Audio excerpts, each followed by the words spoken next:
and welcome to the Hope Healthy Teaching Kitchen. Today's segment is brought to you by Nutramax Laboratories.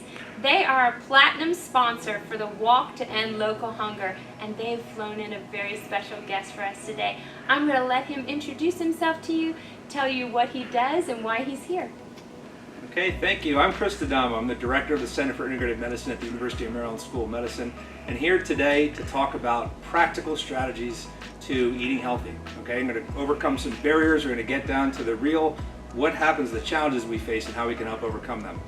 Okay, so again, I'm at a school of medicine, and food as medicine is a term that you might have heard about. All right, this is something that we hear in books, we see symposia. There's a one that I led with much shorter hair from a while ago, and there's even a coalition of like-minded physicians that are recognizing that food can have powerful medicinal properties to help you thrive and be your best. Okay, now this sounds kind of new. We don't think about nutrition advice coming from our physicians very much, but it actually goes back a very long time. So this is a picture of Ayurvedic medicine. It's about 10,000 years ago. Things like turmeric, which is an orange spice. I don't see it on our table here. There's so many other good things. But spices and herbs were used to help manage inflammation and pain and other conditions like that. If we fast forward a few thousand years to traditional Chinese medicine, foods like mushrooms were used to support our immune system. This is a big thing now too, and we'll talk about this as we go along, as we're all looking to enhance our immune system. And if you've ever been to a Chinese medicine pharmacy, you would see that it's actually foods and food components were what were dispensed and not drugs. And even our own Western medical system. This is a picture of Hippocrates, who's the one that gave rise to the moniker, "Let food be thy medicine and medicine be thy food." In his day, things like olive oil, artichokes, and garlic, which we're going to be using today, were used to also stimulate the immune system. So we see already there's things we can do here to empower our immune systems to help us stay healthy. All right. Unfortunately, despite the fact that food was sort of the basis of, sort of the medical approach for many thousands of years, today it's sort of taken a back seat. And we see that most physicians, when they're in medical school, get very little nutrition training. We're changing that through a teaching kitchen, much like you have here at Hope, to train medical students to know that nutrition plays a fundamental role, and they get to cook and experience just like we're going to do today. In fact, the recipe that we're cooking is one that we've trained our doctors with. And this continues into their residency.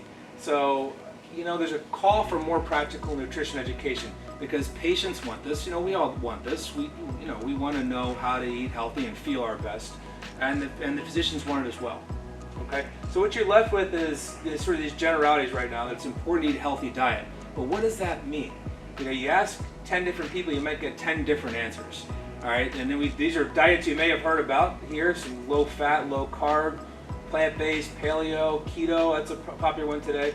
And the good news is that all of these diets, like to say, with the exception of one, which is the Hollywood cookie diet, actually have pretty good evidence. So these are all ways that you can choose to eat healthy depending upon what you like. All right.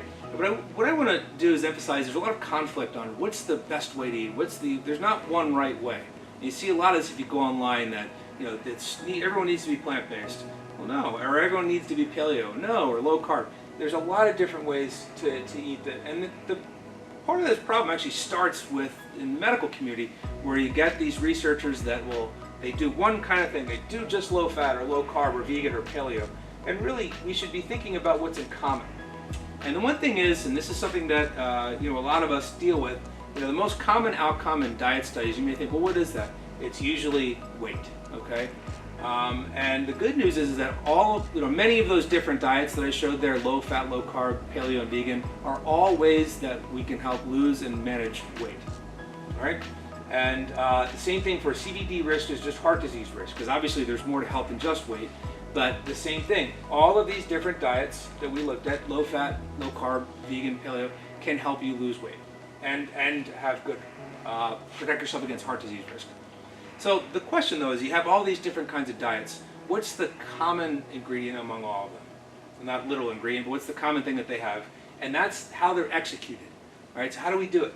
So low fat diets can work if we do it the way we see on the top there. Okay, we see good protein sources, we see a lot of fiber, we see greens. This is a whole food diet. If we do it the way on the bottom, we're going to run into problems. You're going to be hungry all the time. You may actually gain weight. So we don't want to do that. Same thing with low carb. If you do low carb the way on the top, when you get your good protein sources, healthy fats, green matches your green shirt and all the greens in the avocado, as opposed to if we do it like on the bottom where we have this processed foods. We want to stay away from that as much as we can. All right, choose the real foods. Same thing with paleo. You don't actually have to have red meat in paleo. You could do it without meat at all. But if you did, maybe you get a little more carbs here. The same thing. You notice a lot of things in common, but you don't want to have paleo cookies. All right. So this is a common thing, and same thing with vegan. There you want to have a protein supplement, but as opposed to having a lot of the junk food in the bottom. You want to stay away from these things, and that includes really the best things. Real food, and that would not include these new sort of like Beyond Burgers and these things are really not that healthy for you. Okay. So you see a lot in common there. So really we talk about nutrient density. All right, so that instead of thinking low fat or low carb or whatever low it is, think about a diet high in nutrients and vitamins and minerals and other phytochemicals that give these bright colors that you saw on all those slides. That's easier too. Rather than having to count carbs or count fat or whatever it might be, if you just think about having a lot of nutrients in the diet is key. So some more pictures. There'll be a lot of pictures here today. Notice all the color that you get here. Okay, you get good protein. It's going to help keep you satiated. If you've ever tried a diet and you feel like, God, I get hungry after eating, 20 minutes later, this is a way to do it. Get a good amount of protein, get good fiber. Okay, now if you did vegetarian, you just replace some of the protein sources. Even vegan, replace some of the protein sources even still. And you see more in common with these approaches than everything we've seen so far has been food first. But there are situations where we're going to need to do a little bit more than food. This kind of nasty situation here too, where we need to give our immune system a boost. The immune system's on many people's minds these days. So what might you do there? This is what I personally do, and there's you see a number of different supplements here. The cornerstone really is the Advocol Extra Strength. Our university center is doing some studies on this. This is one I've been taking for a long time. But this also includes vitamin D. This is critically important for your immune system and just general health. Vitamin C, oregano oil, you get elderberry is what that sambucus is, zinc, probiotics. Okay, so there's a bunch of things there that you can look into. But it's not just the food and supplements. It's great to be active. It's one of the best things for weight management, for your mental health. But you don't want to be overly active. If you do things like CrossFit or those types of things, if you're feeling sick, it's probably not the time to do that. Do your best to minimize stress. And look, we all have sources of stress, but it's how we handle it. Okay, we don't want to bring in other sources, news and these kinds of things. But drinking water throughout the day, and of course prioritizing sleep. Okay, so these are some non-nutritional things that go hand in hand with everything that we're talking about nutritional today. But I did want to say that moving beyond these, we call dietary dogmas, or in other words, real strict dietary beliefs and patterns. So vegan is actually a combination of vegan and paleo. Okay, Mediterranean paleo. That's sort of like what we're doing today with the cauliflower fried rice that you're cooking. You get other things too. Michael Pollan writes some books too, where he just says, eat real food, not too much, mostly plants. So that's pretty basic. All right, then you get these other things. As much as you can get local and so on, that's great, and organic and non-GMO and so on. All right, so really think about things instead of like what is it vegan or paleo. Think about what do these diets have in common. A lot of the things you see on this table here would be in common with many different dietary approaches. They're going to help you, attain and maintain a positive weight, have good mood, have good energy, and support your immune system. All right, so there's a lot of ways, let me say a lot of paths to this nutrient-dense eating approach. All right, so think about that. It's empowering. So if you tried a diet and said, I just don't like it, then you can try something else. There's a lot of other ways to do it. All right, and then hopefully you find one that you stick to. Okay, but not all paths lead to nutrient density. And this would be an example of the kind of diet that you would not want to do. So you don't see a lot of color here other than the packaging and maybe some of the food colorings, those types of things. All right, so these are the type of diet that's going to hurt our immune system.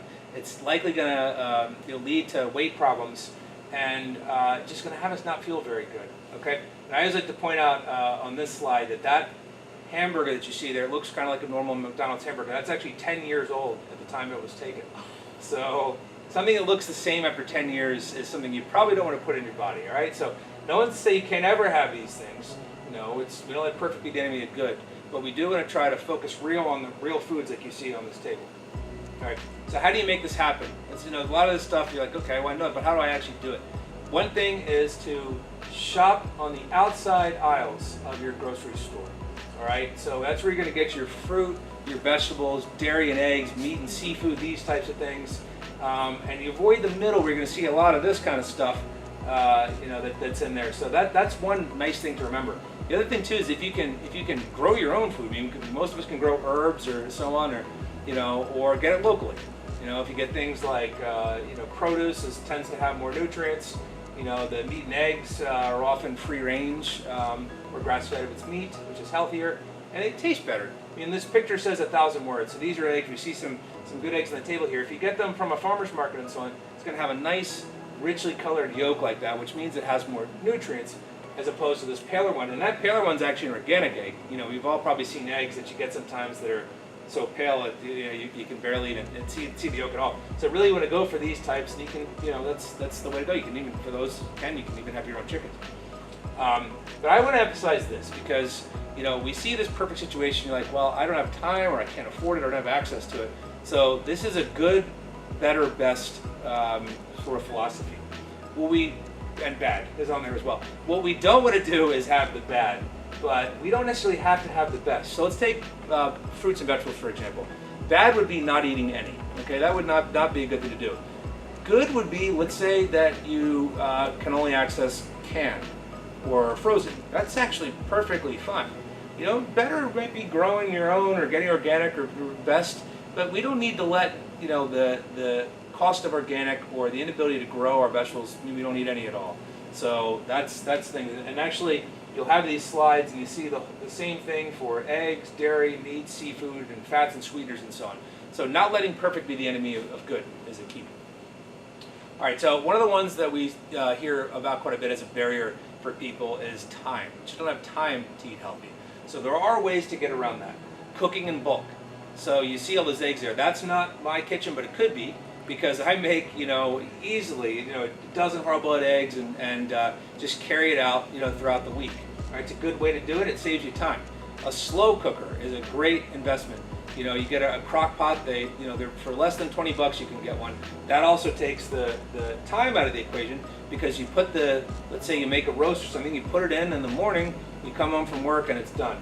Okay, pre-cut vegetables are great. Pre-cooked or seasoned meats, those are great too. All kinds of healthy snacks now that you can take with you on the run. And then, healthy meal delivery services and things like Instacart, Amazon. So these will actually, we're now accepting even food stamps, my understanding. So these are things that are within reach of a lot of people now. So we're getting to the point now where time, if you do some of these strategies, can help overcome that.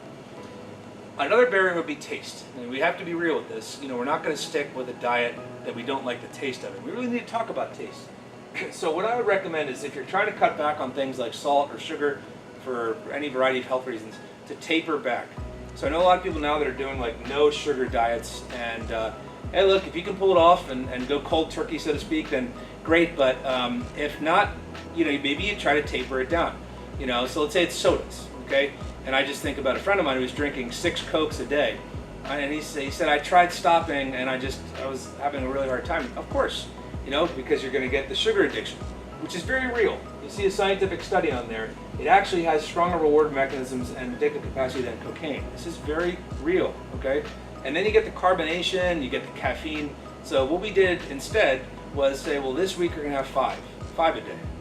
And then the next week, 4 a day. And well, we down, next thing you know, he was able to cut them down altogether. So you just take the time, to make these changes. You do want to limit the artificial sweeteners. Not to say you don't ever have them, but they can hurt your gut bacteria, which helps the gut bacteria help your immune system. So if you hurt them, you can be hurting your immune system. And finally, spices and herbs are one of the best things. They add taste. They add health too, so they can reduce inflammation. So if you've got pain or any other inflammatory condition, the spices and herbs can really help. And they make the food look beautiful too. So there's a whole art to it. Okay. Some other things, again, I would caution with substitute foods. Some are unhealthy. Again, I caution away from some of these types of, not picking on the meat substitutes, but a lot of times they use ingredients that just aren't very healthy, okay? And under the guise of health, we're really not that healthy. And then others are actually very healthy, but they just maybe not people expect. So I take, for example, spaghetti squash. or zucchini noodles, we call them zoodles. Those are great, but if you think a spaghetti squash tastes like spaghetti, it doesn't. It just tastes good on its own, okay? So, and same thing, cauliflower fried rice, we're gonna do today. I really think you'll like it, but it doesn't taste just like rice. And so if you try to surprise somebody and say, hey, here's our rice tonight, they're gonna say something's weird with this. So, but it is good on its own way, and it's gonna be much healthier for you, okay?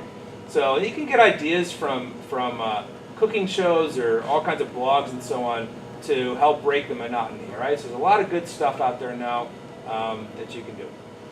So we're going to get real again and get into cost. It costs more to eat healthier, unfortunately. Just the way foods are subsidized and so on. But, you know, there are ways to address that so that we can all access good food. And one's buying in bulk. So if you're going to get, we see some nuts and seeds here, we see some grains. You get these things bulk, you know, you save a lot of money. They stay good for a long time, you know, so that's one way to do it. Same thing with frozen vegetables, and you see here fish, you get big packs. You know, this is a way to bring this into range for most of us. And, you know, prioritizing the health effects of purchases. And what I mean by this is that, you know, wild-caught fish, grass-fed beef, this would be the way to go if you can. Not possible in all budgets. You know, the vegetables offer more flexibility. So there's a list here that you might find useful from the environmental working group called the Dirty Dozen and Clean 15. And what this does is it shows the fruits and vegetables that have the most pesticides, the Dirty Dozen, and those that have the least pesticides, which are the Clean 15. So not many of us can afford to buy all organic. So what you can do is you choose the ones that are on the Clean 15. You don't need to really worry as much about that for organic. The Dirty Dozen, if you can find them, maybe you choose to get those organic. Okay, we can also save money with meat, for example. So getting inexpensive cuts of meat might actually be better in your slow cooker.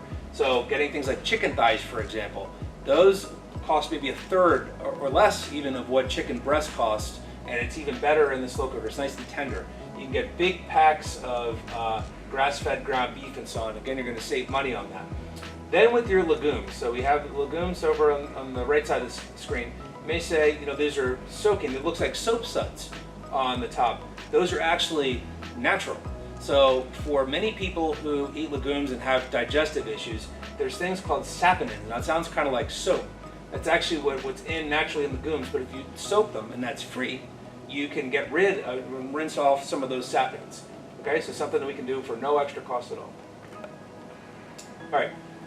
And then, last but not least, it's, you know, going out to eat is, you know, a great way to socialize with people, but you can also do that at home, and it costs much less to make our meals at home. And again, you can socialize, you cook with family or friends, invite them over, and you're going to save quite a bit of money on that side too. So hopefully you find some of these ways to overcome barriers helpful, and going to now switch gears a little bit and talk about culinary medicine and how this is really starting to pick up in medical environments. So this was first offered at Tulane in New Orleans.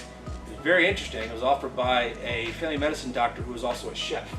All right, so they started doing this a few years ago. They got a lot of medical students who have completed this training. Look at all these medical schools that are doing it now, including ours listed at the bottom there. And we're the ones that's actually mandatory. So medical students that come to University of Maryland School of Medicine have to take this class. And I think most of them would anyway. They really seem to like it. But this is something that has really been fun. And we've done it in partnership with the Institute for Integrative Health, which is actually a teaching kitchen very much like this, a community-based kitchen. You can see some shots there. And we're doing all kinds of different things, from medical trainings for medical students and clinical cooking classes for patients to community cooking. And this includes, we're in Baltimore, engaging underserved families there. We can see how, this is great to see, this was at a high school in Baltimore, and then how engaged the students were in cooking there. You got a chef. It was a lot of fun. So what we typically do is we do evidence-based health instruction, sort of like we're doing today, going through what are the types of questions that people want to know about. Then we cook together, like we're also going to do today, and then eat together. So we're not going to get to that today, but hopefully you can cook it and eat it with your friends and family. Okay, so I'm going to close, talk a little bit about Mediterranean diets. And everything you see on this table here is a great example of Mediterranean cooking. So the goal here was to sort of mimic the diets of the Mediterranean region, and that's a whole area. a lot of times we think of Italy, where my family's from, maybe you guys know my name, but it's a whole bunch of different diets from around the Mediterranean Sea that first became really popular in the 1990s.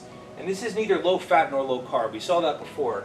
It can be all kind of different ways. There's even modified Mediterranean diets that are lower in carbohydrates. What we're doing today with the cauliflower fried rice is an example. All right, and then there's things that are suggested, it's been adopted and promoted by a lot of different groups. Really what this comes down to, here's an example of what a plate would look like. Lots of plant foods, vegetables, fruit, whole grains, legumes, spices, herbs, nuts, a lot of things you see on the table. Okay, olive oil, that's another thing you see here. All these great props. So you get olive oil is one of the things that's very well known for the Mediterranean diet. Moderate amounts of dairy, so this would be things like cheese and yogurt. We'll talk about that as we go along. Moderate amounts of fish, poultry, and eggs. Low to moderate amounts of red wine. I guess it depends on how you define that. It would typically mean about 1 glass per day. Low red meat, sugar, and refined carbohydrates. Okay, so this is just one example. There are many different examples of what a plate could look like. All right, and here's an example of a pyramid. We've seen food pyramids and so on. This could, again, be changed, just to give you another visual. So what are the advantages of this? There's a lot of good scientific evidence for this. We'll have this at the very end. This is one, too, where there's hundreds of years of real-world practice. People have been doing this, again, for hundreds of years they've been eating this way. Whereas things like keto diets, which may be helpful for a lot of things, too, our center is doing some studies on them. We don't really have a whole lot of looking at populations across the world that do keto diets for the long term the way they have with this. High nutrient density, we talked about that before. Look at all the color here, a lot of nutrients in this food. And it's also better compliance. It's not real hard to do, compared to some of the other ones, like a vegan diet or a keto diet. These can be a little tough to do sometimes. And can be affordable. If you get the frozen fish, vegetables, fruit, you buy bulk legumes, it's something that can be fairly affordable. As far as disadvantages, there really aren't too many. Okay, so this is one for most people, it's going to be pretty good. Might not be the best choice for people that are insulin resistant, overweight, obese, if they eat a lot of pasta, but you don't have to. So we're like something like the cauliflower fried rice comes in, okay? There's a lower carb alternative. Red meat intake is restricted, and that's fine. Certainly don't need red meat. But for people that might be anemic or iron deficient, it is a pretty good source. So I think if one is going to eat red meat, as we'll see later, to eat it grass-fed. And then grains, legumes, and dairy can be problematic for some people. There are ways to mitigate that, and we're going to look at that too, so that they can be acceptable. Okay, so now we're talking about practical applications. To be very clear from the start, the Mediterranean diet is not the Olive Garden's never-ending pasta pass. For anyone that's ever been to the Mediterranean or you have family from there, pasta will be a part of a lot of meals, but it's a smaller plate, and you have this kind of food on the table is more the bigger part about it. Okay, so the pasta might be a part of the plate, but not all of it. Okay. We talk about soaking legumes and grains. So again, it's free. You don't have to do anything with that. So there are actually these things called anti-nutrients that are in grains and legumes. We don't need to get too much into it, okay? But they can lower your ability to absorb nutrients. If you soak and sprout them, it takes that problem right away. If you get a pressure cooker, that can help as well. So that's probably the best way to do it if you have one. So there are ways to get around some of these issues. For dairy, as much as you can to choose fermented dairy. So what's that? That's things like yogurt, all right? Kefir, lassi, which is common in India.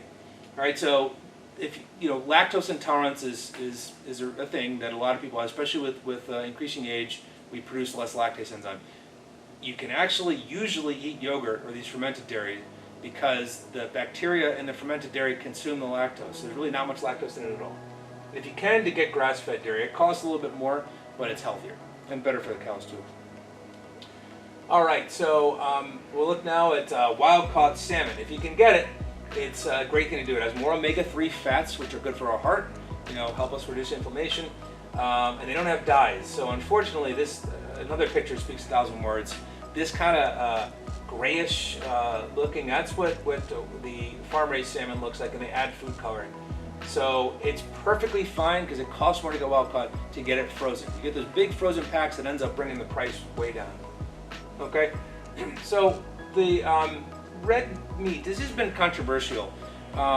There's been a lot of recently there's all these big meta-analyses which is basically looking at a whole lot of studies. It's one study that looked at a whole bunch of other studies.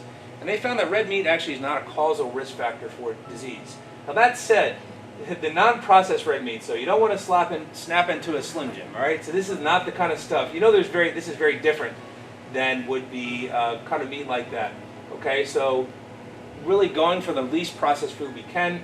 If you can, to get it grass-fed, they're so small, those are actually cows, so you wouldn't want that. It's just, I think, for, humane reasons, but it's also very bad for the environment and just not good for people. Whereas on the right, that's a much better situation, has more omega-3 again. And then how you cook things matters too. So it's just showing us that, that we don't necessarily have to eliminate something from our diet if we can make it healthier. So marinating. So before you put your steak on the grill, if you marinate it with some olive oil and some spices like you see here, you're going to reduce some of the problematic components, or slow cooking it would be even better. That's why, again, getting a crock pot's so good. Okay? So we're just going to end with this and just say that there's a lot of good research on Mediterranean diets. So hundreds of clinical trials and these meta-analyses like I was talking about, where they just look at all the studies done. We know you can adhere to this. Okay? And for those of you with children, you don't want to have to cook a meal for yourself and a meal for your kids. Kids have been shown to adhere to it too, right? But then reduce risk of a whole bunch of diseases, okay?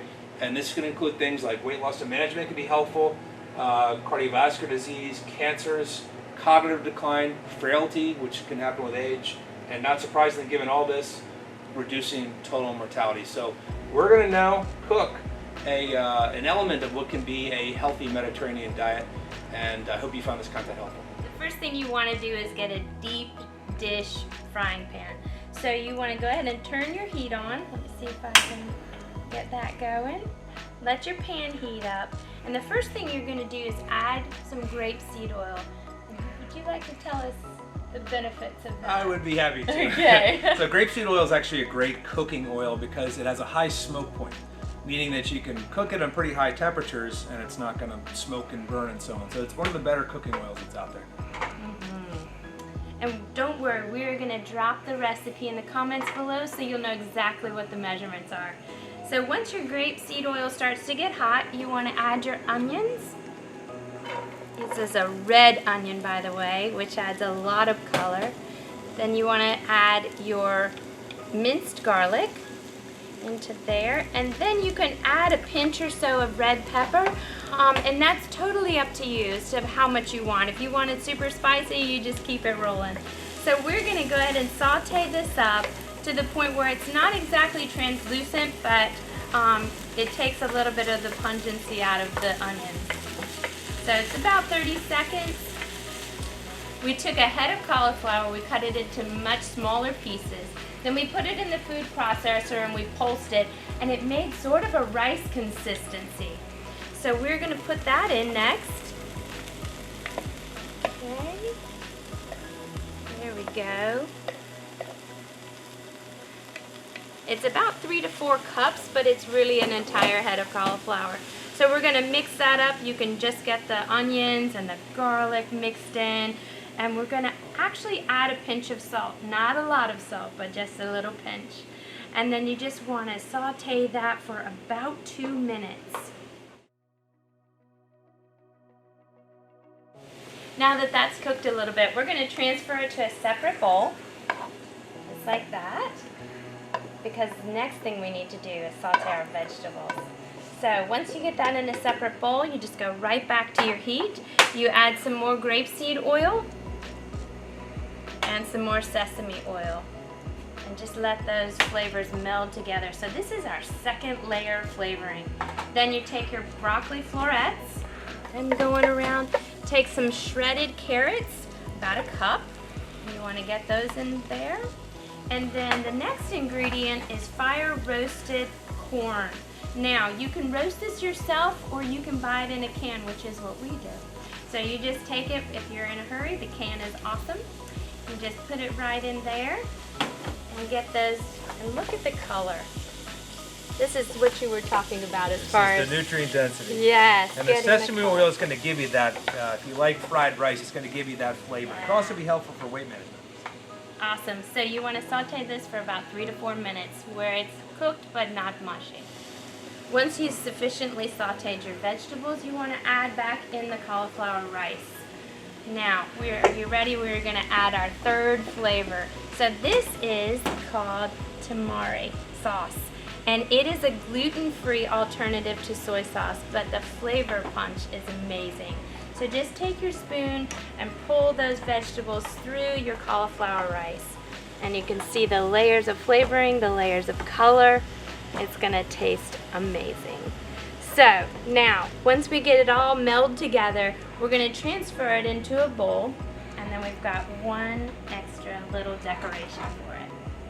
So we're gonna put it in here, and then we are gonna toss some sesame seeds inside it. So just take a few sesame seeds and just ladle it in like that, and then mix it through like this, and you have so many layers of flavoring. And this is a recipe that I think will please the entire family. So this cauliflower fried rice is a perfect complement to something like the wild-caught salmon that we talked about before. And for dessert, maybe have some berries or some other type of fruit. Then you've got a Mediterranean diet meal. And this is gluten-free for those that are trying to avoid gluten, which can help with gastrointestinal issues and other types of things. It's going to be high in protein and low in carbohydrates, and thus this can be something that can help you manage weight and thrive and live life to the best. So take a shot and make this recipe.